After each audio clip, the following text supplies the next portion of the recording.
Hey everybody, Danny Pippin here with Couture Technologies, and according to a recent ThreadUp survey of 3,500 American adults and 50 fashion companies, the world's second-hand good market is predicted to grow this year by 24%.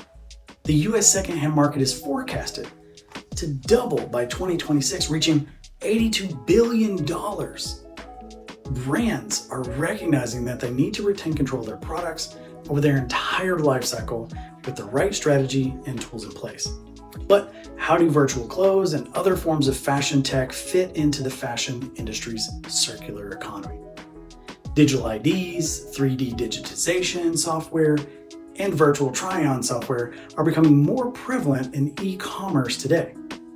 They apply a critical role in enabling circular business models by increasing efficiency and reducing waste. This drives innovation by allowing new entrants into the market. It increases information transparency, allowing customers to gather insights and enabling them to stop using the conventional, scarce, or resource-intensive materials. It's truly a matter of integrating fashion technology into everyday workflows, which will allow businesses to be more competitive. And maybe just the whole world can be a little bit more fashionable. Now, in our recent blog, we discussed newest fashion technologies, breakthroughs, and their applications into the circular market. Go check it out. Bye for now.